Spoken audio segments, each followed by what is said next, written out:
I warned them that I'm a short Puerto Rican poet. And so I asked Ginger the size of the podium because I imagined that since you guys are engineers, you wouldn't be small and fragile. But I am happy to see that there are female engineers out there too, and you demand your size of podium. I mean, wherever you go. I am going to put my books here, and I think, can you hear me? Okay.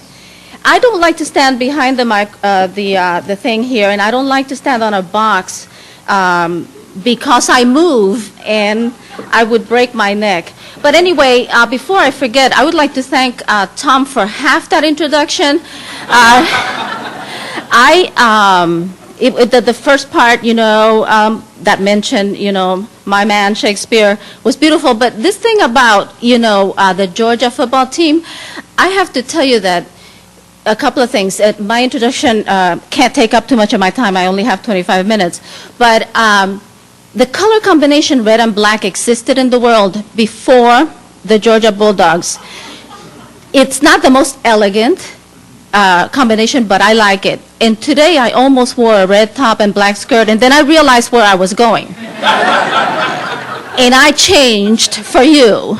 And the other thing is, I'm not a big, football fan, but I like that dog.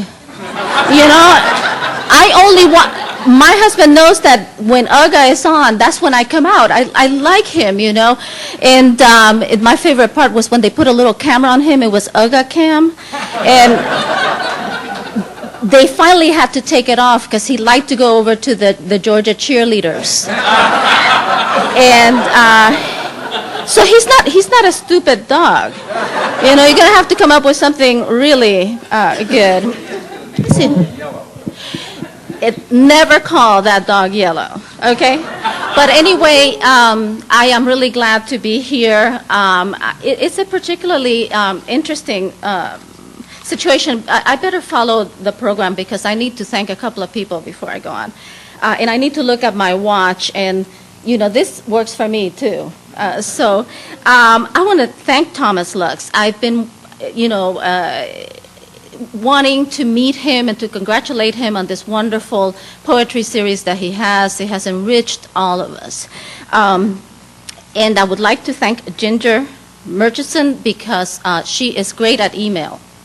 She answers questions thoroughly, and she numbers the answers, and that she has done so much work. And I know that the behind-the-scenes work is a tremendous effort, and she does it so well. And I am very glad to be here with Mimi, my old friend, and Patrick, my new friend, celebrating poetry. I had decided on a reading ahead of time, and then I remembered that in my audience there would be tech students, right? Some of you are? All right. My daughter recently got a PhD in topology, which you probably know what it is. Most people think that I mean topography, and it has nothing to do with map making. It's a very abstract form of mathematics, and people always ask me to explain, and she has me under this condition. Do not try to explain my field to people. Just send them to my website.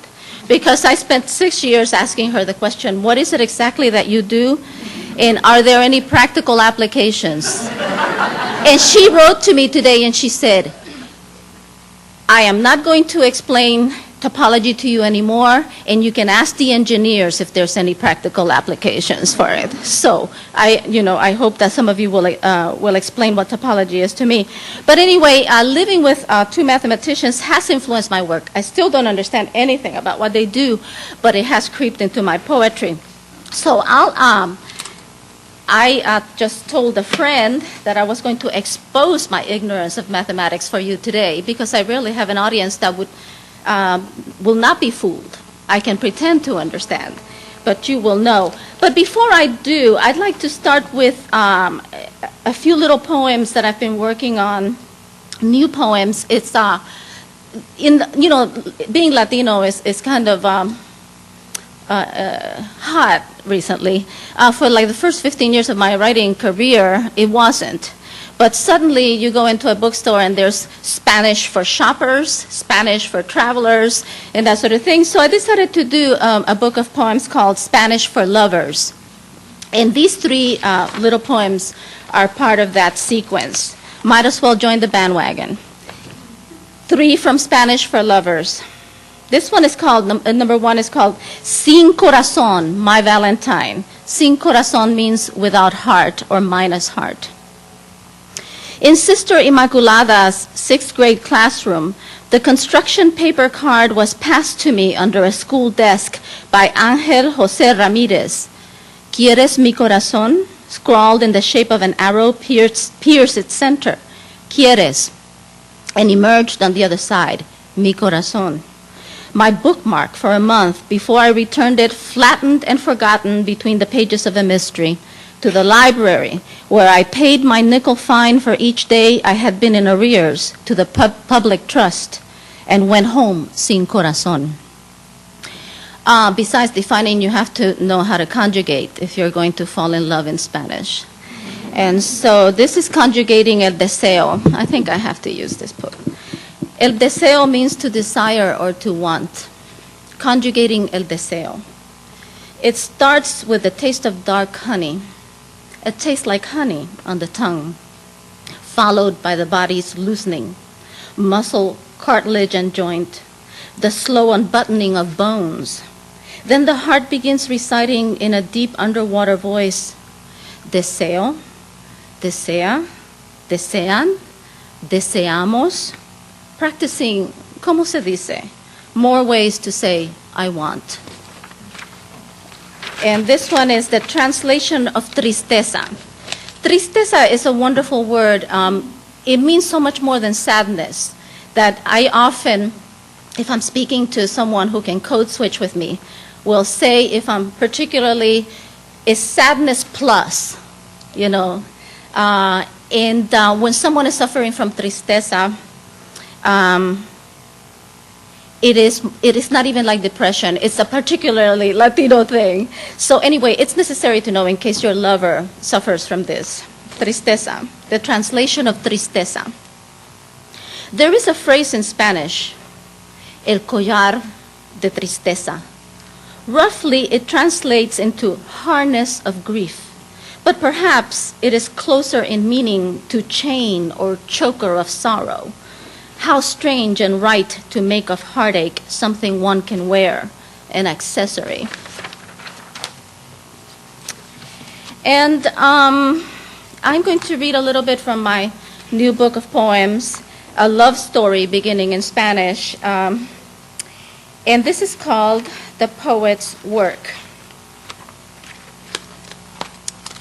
The Poet's Work. Inside this old movie house, still open for retrospectives, I first savored the cool, dark knowing of not having to watch a film half as interesting as my life. My first kiss, last row, Saturday matinee.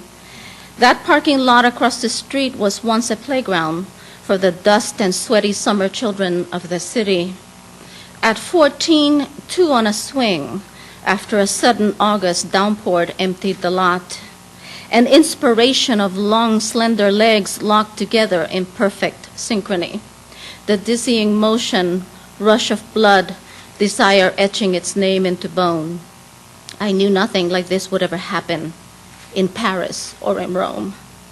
Church bells, how right the metaphor.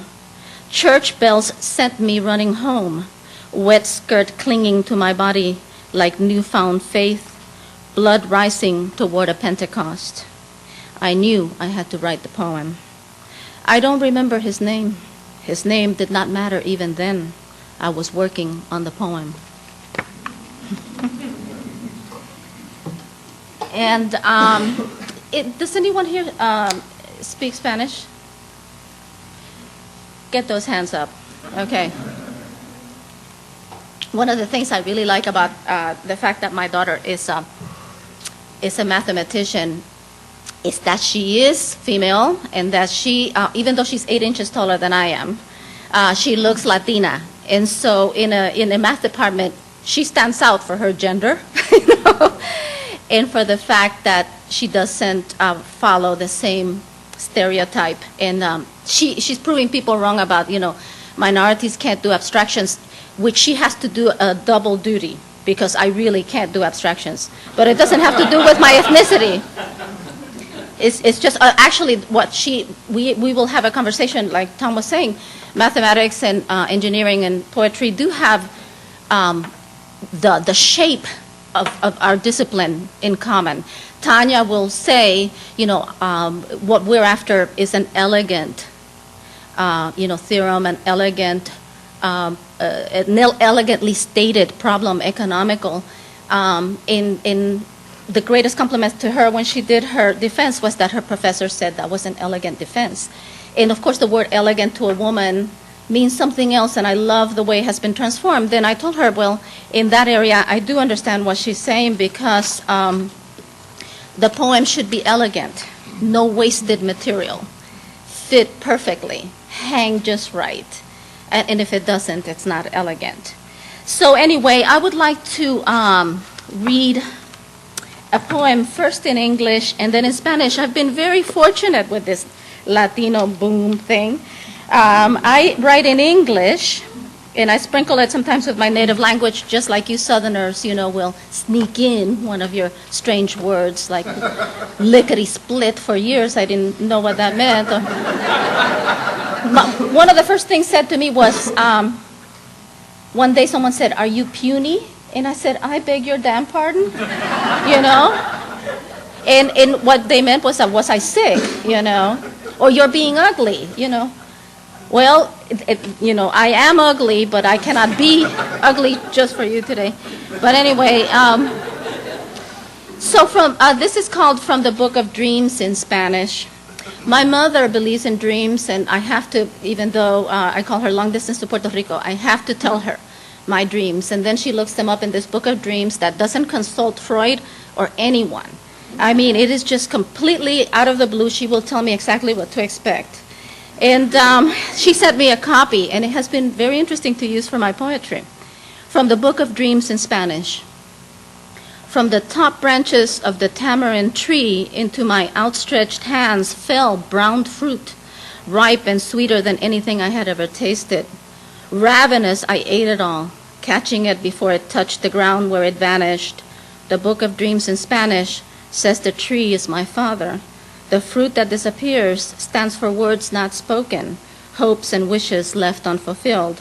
But it does not tell me why I still feel starved after I eat. And the reason that I have benefited from this Latino interest, and from the fact that Georgia has now 300% more Latinos than it did 5 years ago, is that there's an interest in having my books in Spanish. And so several of my books have been translated, and the latest one is the Latin Deli.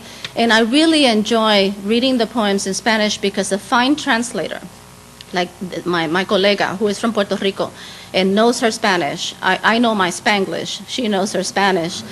Actually, I sent her my novel, which my mother had not ever read fully. We sent it to our mothers to approve, and my mother called me and she said, "Esa Elena escribe muy bien.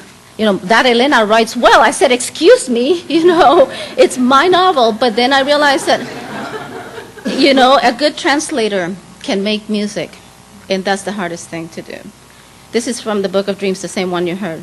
From the Book of Dreams in Spanish. Del libro de los sueños en español. Desde las ramas altas del tamarindo hasta mis manos extendidas, cayó el fruto castaño, maduro y más dulce que nada jamás probado. Hambrienta me lo comí todo, atrapándolo antes de que tocara el suelo, donde desapareció. El libro de los sueños en español dice que el árbol es mi padre.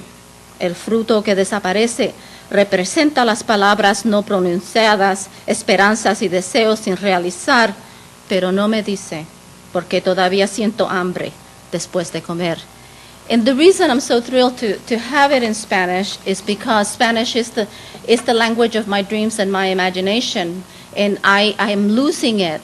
And so when I hear words that are mine, but really not mine, they would have been mine if I had grown up in my native country, and I think I would have been a poet anyway. In spite of the 8 children I would now have, but I'm joking. So, actually, I'm working on a poem, "Math for Lovers" in Spanish, and it has to do with this guy saying, someone says, "How many children do you have?" He says 5, but they're really 8, 3, that I don't acknowledge, and that sort of thing. And it's a very mathematical poem. Anyway, I'd like to read a poem that I wrote for my daughter one of the last years when she was getting this PhD in mathematics. She took so long that we just basically gave up hope, and felt that she was at least, safe in the math department. And so one of the things that we preserve in my house is the idea that both my husband and my daughter are mathematicians, and they can get deadly dull. I'm sorry, nothing personal, but when they get into a problem, it's really hard to communicate with them. So at Christmas time, we suspend that. And this was one New Year's Eve where Tanya had promised that we'd go dancing. And she came home and she said, "I'm sorry, Mother, I have a problem to solve." I said, "Don't we all?" And she locked the door to her room, and her father said, "Don't expect her out for a while, And so I decided to write a Carpe Diem poem because that same night, my mother was in Puerto Rico getting ready to go out dancing, a woman who has suffered her share, who has had a hard life and still knows how to shed it, like worn clothing and still go do a little salsa. And so I decided to write this to remind her that she has another culture, It's the part that you don't see when you meet her, but it's in there. Notes for my daughter studying math on the morning of a new year. Mira, mira, our Spanish-speaking kin are always saying, "Look and look again." It amuses us, this insistence on seeing even when they mean listen. Could it be that they keep the world less at bay than we, their exiled children? That they can see emotions in color? Anger is the scarlet hibiscus, joy the blue of the Puerto Rican sky after a July rainstorm, and grief a black mantilla on the head of the woman sitting alone in the last pew of an empty church. Mira, hija, I say to you in my mother's voice when I mean listen, and you may turn your eyes in the direction of some unexpected bit of wonder. The dull gray city pigeon is iridescent in a certain slant of light, and she perches at your window. If this is not enough, pues mira, hija. The sun shines indiscriminately over everything. Mira, even the shadows make interesting designs on the concrete. Listen, whatever the weather, when you step outside and breathe deeply, you inhale the history of our race in each molecule. Eve's desire, Cleopatra's ambition, Magdalene's guilt, the new world of Isabel of Castile, the fierce conquest of Elizabeth, and the genius of Sor Juana in Virginia Woolf. Here too remains the labored breath of the old woman, fishing a day's meal at the dumpster, and the fears of the 14-year-old runaway who will soon run out of breath. My own relief as the nurse settled you in my arms on the day you arrived into the breathless world. Try to speak in Spanish in your dreams. Say sol, dia, sueños, as you fall asleep. See if you can believe that tomorrow may be the day you have been designing in the dark. An algebra from particles of light swirling behind your eyelids, your own private theory of relativity. I think I have time for maybe one more. I forgot to keep track. And now you have to tell me which to read, my Puerto Rican Southern poem or my chaos theory poem. It's so slanted, You don't get to hear I wrote my own chaos theory poem, but okay. After I had been in Georgia for a while, Dave Smith was editor of the Southern Review, and he asked me to contribute to a anthology of Southern poets. And I reminded him that I was probably not going to be, taken seriously as a Southern poet. And he said, by osmosis, you ought to be. I had then been here since I was 15, a long time. I came to Georgia when I was 15 because we lived in Patterson, New Jersey. My father was in the Navy, and he was stationed at Brooklyn Yard. And there were race riots going on. And we thought we were going to stay a few months while he was away at sea. And we ended up staying, and then I met a Southern guy at college and ended up staying here. And so anyway, this poem is about my first year in Georgia, where there were, I only knew 5 Puerto Ricans, and one of them was my brother, the 3 my cousins, and the 5th one was myself. And so there was a time. And so my mother was going nuts because she missed the barrio, and so she talked in Spanish only to me. We went shopping, and we came across this bakery, sandwich shop, etc., like they have in Georgia. And this woman, a very country woman, started listening to us speaking in Spanish. My mother wanted a merengue, and I said, I have no idea what they call a merengue in Georgia. And she was just fascinated, and she said, you want a job? And I said, yes. It was $1.25 an hour, and it was my introduction to the Southern culture, which isn't that different from the Puerto Rican culture. First job, the Southern Sweet Sandwich Shop and Bakery, and I'll end with this one.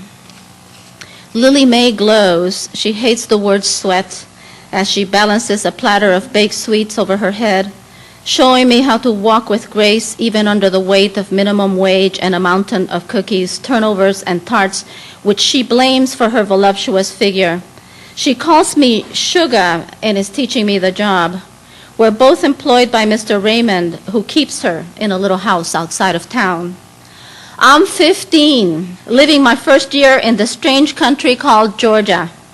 Lily Mae hired me for my long black hair she couldn't wait to braid, and for my gift of tongues, which she witnessed as I turned my mother's desire for a sugar bubble she called a merengue into something nearly equal behind the glass wall. Sugar, she will on occasion call me out front, talk foreign for my friend. And I will say whatever comes into my head. You're a pig, Mr. Jones. I see your hand under the table stroking her thigh. If they're impressed with my verbal prowess, I may suggest something tasty from our menu. If they presume I'm Pocahontas at the palace, there only to amuse their royal selves, I tell them smiling sweetly to try the mierda, which is especially good that day. Soon I can make anything sound appetizing in Spanish. Lily Mae carries her silver-plated tray to Mr. Raymond for inspection, looking seductive as a plump Salome in her fitted white nylon uniform. He is a rotund King Herod, asking for the divinity, though he knows it's on its way. She sorts her delicacies, pointing out the sugar-coated wedding cookies with the tips of her pink glue-on nails she's so proud of. Because, Sugar, a woman's hand should always be soft and beautiful. Never mind you scrubbed, waxed, pushed, pulled, and carried all blessed day. That's what a man expects. I watch them as they talk shop and lock eyes, but cannot imagine the carnival of their couplings. Instead, I see them licking their chops over strudel, consuming passion while ensconced in her edible house with peppermint stick columns and gingerbread walls. In the kitchen of the Southern Sweets, the black cook Margaret worships at the altar of her zenith radio. Hank Aaron is working his way to heaven. She is bone-sticking thin, despises sweets, loves only her man Hank, Otis Redding, and a smoke. She winks at me when he connects, dares to ignore Mr. Raymond when Aaron is up. Mysteriously, the boss man understands the priority of home runs and the sacrilege of speaking ordinary words like my triple-decker club on a bun with fries. Frozen at tongue tip when Margaret holds up one bony finger at us, demanding a little respect for the man at the plate. That windowless kitchen with its soul-melting hot floors and greasy walls had to disappear for her. Like a magician's trick at the sweet snap of the ball and bat that sent her into orbit, her eyes rolling back in ecstasy, mouth circling the O in wonder as if she had seen the glory. At closing, Lily Mae fluffs her bootblack curls, heads home to entertain her sugar daddy or to be alone, glue on new nails, pin curl her hair, and practice walking gracefully under heavy trays. I have homework to do, words to add to my arsenal of sweet-sounding missiles for mañana. My father waits for me in his old brown Galaxy. He is wary of these slow-talking, tall Southerners, another race he must avoid or face. Tired of navigating his life, which is a highway crowded with strangers, sealed in their vehicles, and badly marked with signs that he will never fully understand. I offer him a day-old donut, but no, at least from me, he does not have to accept second-best anything. We drive by the back lot where Margaret stands puffing small, perfect clouds, her eyes fixed to a piece of sky between the twin smokestacks of Continental Can and beyond what I can see from where I am. Still tracking Aaron's message, hovering above us all in the airwaves. Her lips move and I can read the drawled out shit, followed by that characteristic shake of her head that meant, girl, in this old world, some things are still possible. Thank you.